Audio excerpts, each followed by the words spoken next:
ஹாய்ங்க, welcome to my channel. எங்கே வந்திருக்கிறேன்னா எங்கள் ஊர்லேயே பெரிய கோயில் திருவிழா கூட்டால்மூடு ஸ்ரீ பத்மேஸ்வரி அம்மன் ஆலயம். இந்த கோயிலில் தான் திருவிழா. எங்கள் ஊரில் வந்து பெரிய கோயில் திருவிழான்னு அது இந்த கோயில் தான். ஊர்வலமாக இருக்கட்டும், இந்த கோயிலோட சீரியல்ஸ் லைட்டிங்ஸ் எல்லாம் பக்கா வேறு லெவலில் இருக்கும். பார்த்தீங்கன்னா தெரியும். என்னதான் நிறைய ஃபங்க்ஷன் இருந்தாலும் கோயில் திருவிழா அப்படின்னு சொன்னால் குழந்தைகளோட குதூகலத்துக்கெல்லாம் அளவே கிடையாது. அப்படி பயங்கரமாக என்ஜாய் பண்ணுவாங்க.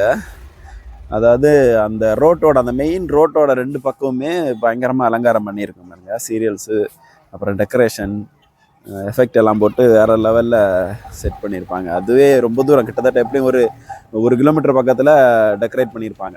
அதுவே பார்க்குறதுக்கு சூப்பராக இருக்கும் அந்த லைட்டிங்ஸு. கோயிலுக்கு முன்னாடி இருக்கிற மண்டபத்தில் தான் இந்த டெக்கரேஷனு சூப்பராக இருக்குல்ல, நல்ல கோல்டன் கலரில். அப்படியே பார்த்தா எட்டி பார்த்தா உள்ள யானை தான் நிற்குது அப்படின்னு நினச்சிட்டு தான் இருந்தேன். அப்புறம் உள்ளே போய் பார்த்தா தான் தெரியுது அது யானை கிடையாது, அது யானையோட ஸ்டாச்சு சிலை தான் செஞ்சு வச்சுருக்காங்க. அவ்வளவு தத்ரூபமாக பண்ணியிருக்காங்க.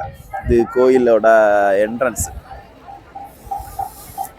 லைட்டிங்ஸ் எல்லாம் பாருங்க, அப்படியே அந்த சீரியல் எல்லாம் அள்ளி தெரிச்சிருக்காங்க. அந்த மரத்தை சுற்றி அப்படி பயங்கரமாக போட்டு வச்சுருக்காங்க. நல்லா இருக்கும். சரியான கூட்டமாக இருக்கும். இன்னும் 9ஆம் திருவிழாக்கெல்லாம் சொல்லவே வேண்டாம், சரியான கூட்டமாக இருக்கும். இந்த கோயிலை பற்றி சொல்லணும் அப்படின்னா ரொம்ப ரொம்ப சக்தி வாய்ந்த ஒரு கோயில். கூட்டால்மூடு அப்படின்னா அதாவது ஒரு ஆலமரம், ஒரு கிட்டத்தட்ட ஒரு 500 வருஷ பழமையான கோயில் அப்படின்னு சொல்கிறாங்க. அந்த கோயிலுக்கு முன்னாடி இருந்த ஒரு ஆலமரம், அது ரொம்ப வருஷம் ஆனதுனால அந்த தாய் மரத்துலேருந்து நிறைய விழுதுகள் இறங்கி அந்த தாய் மரத்தை கீழே விழாமல் தாங்கி பிடிச்சி அந்த கோயிலை சுற்று வட்டாரம் ஃபுல்லாகவே ஆலமரமாக தான் இருக்கும்.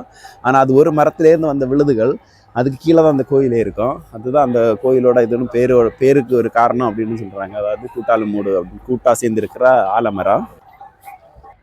நல்லா டெக்கரேட் பண்ணியிருக்காங்க. சீரியல் இப்போ எங்கள் ஊரில் நிறைய திருவிழா, இப்போ சுற்றி எங்கிட்டு பார்த்தாலும் கோயில் திருவிழாக்கள் தான். அதனால பெரிய கோயில் திருவிழான்னா அது இந்த கோயில் தான். இந்த இடத்துல எல்லாம் முன்னாடியெல்லாம் வான வேடிக்கை நடக்கும். இப்போ எல்லாம் அதெல்லாம் தடை பண்ணியிருக்கிறதா சொல்கிறாங்க. நானும் பார்த்து ரொம்ப வருஷம் ஆச்சு. இப்போ விசாரித்தா இப்போ எல்லாம் இல்லை, அதுக்கு வந்து அனுமதி கொடுக்கல அப்படின்னு சொல்கிறாங்க. அதே மாதிரி ஊர்வலம் அப்படி தான். முன்னாடியெல்லாம் வேறு லெவலுன்னா பயங்கரமாக இருக்கும். குழந்தைங்க எல்லாம் வேறு லெவலில் என்ஜாய் பண்ணுவாங்க. அது இருக்காங்க. அப்புறம் திருவிழாக்கள் என்னென்னா அந்த திருவிழா கடைகள், அது எப்போவுமே விசேஷம் தானே. பயங்கரமாக நிறைய கடைகள் போட்டிருக்காங்க. அப்புறம் நம்மளோட அந்த திருவிழா பண்டம்னு சொல்லுவாங்கல்ல, அது விசேஷம். இங்கே பாருங்க, தேன்குழல் நிறைய இருக்கும். இந்த திருவிழா பண்டம் வந்து இப்போ இந்த மாதிரி பெரிய பெரிய கோயில் திருவிழாக்கள்ல போட்டிருப்பாங்க.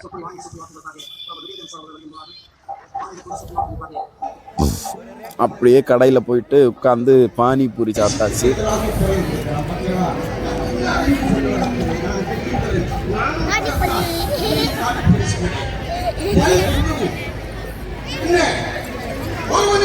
எப்போவுமே இந்த கோயிலில் வந்து முன்னாடியெல்லாம் எப்படின்னா ஒரு 10-11 யானை, 9 யானை அந்த மாதிரி ஊர்வலம் வந்து பயங்கர விசேஷமாக இருக்கும். இப்போ தான் எந்த கோயில்கள்லையுமே யானைக்கு அனுமதி கொடுக்குறது இல்லைன்னு நினைக்கிறேன். அதனால் வந்து ஒரே ஒரு யானை தான் நிற்கிது இப்போதைக்கு. ஊர்வலத்துக்கு எத்தனை யானை வரும் அப்படின்னு கிளியராக தெரியல. பார்ப்போம், ஊர்வலம் தண்ணி பார்த்தா தான் தெரியும்.